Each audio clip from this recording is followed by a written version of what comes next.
formulas that we just looked at. We're going to use those two formulas to do these problems. So this is going to be all guided practice. We're going to work them together. And one of the things that I kind of want you to do, you can do this either you can write it down or you can do this mentally. But if you start looking at what you're given and what you're trying to find, and then figure out the formula that you use to do those calculations, everything's going to be great for you. All right. What I mean by that is, let's look at number one. Go ahead, read number one, and tell me what you're given and what you're trying to find. So velocity is what you're trying to find. You are given time, and it's 6 seconds. So what formula are we going to use to find velocity, and we have time? There you go. So V equals G times T. All right, and so when I plug in what I'm given, G is acceleration due to gravity. It's a constant. There you go. So it's 9.8 times 6.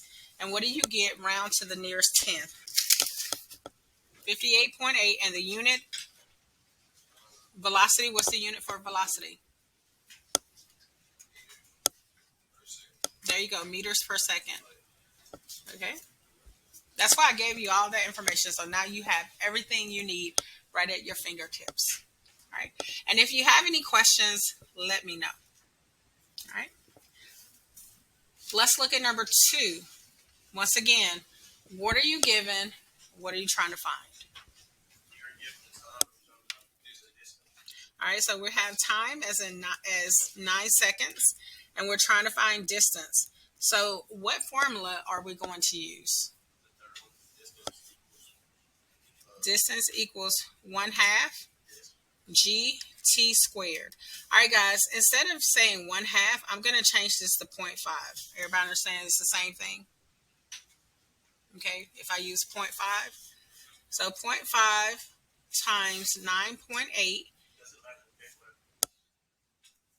What if you do 1/2 or 0.5? No, it's the same value. And then T squared. Don't forget to square your time.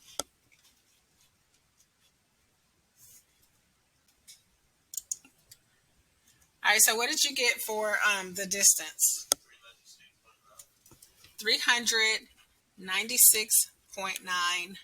And the unit would be, distance is in meters. Very good. Okay. Any questions about that? Am I going too fast? Okay, great. All right, let's look at number three. Number three is a two-parter. Okay, it has two parts.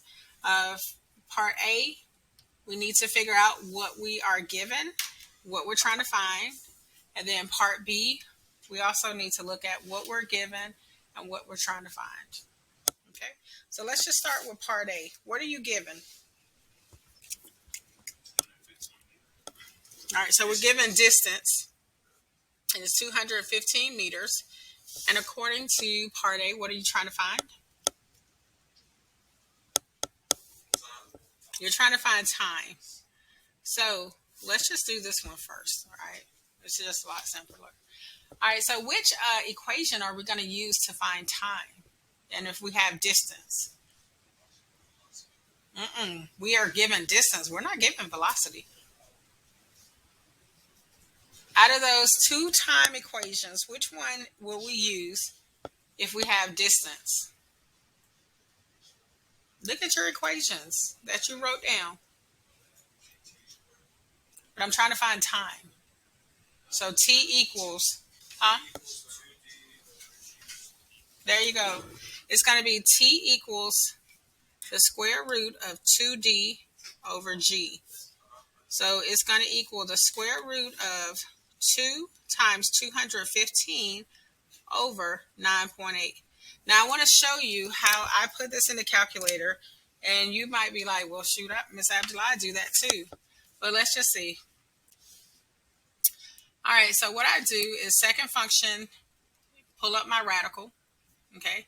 Then I press my my fraction button, my N over D button. Because I'll go ahead and put that fraction underneath. I go 2 times 215 over 9.8, and I hit enter. Okay. Now you may be like, that's what I do too, Ms. Abdullah, which is fine. All right, but that just makes it so much simpler. All right. So our time is going to be what? Round to the nearest tenth, 6.6 seconds. Is everybody with me? Did I lose anybody? Okay. Now, if we look at B, what are we trying to find in B? Velocity. And what do we need to find velocity? We need the time. And what is the time? Which 6.6 seconds. Okay, so we use V equals G times T. G is 9.8. T is 6.6. So what is the velocity? 64.7 meters per second.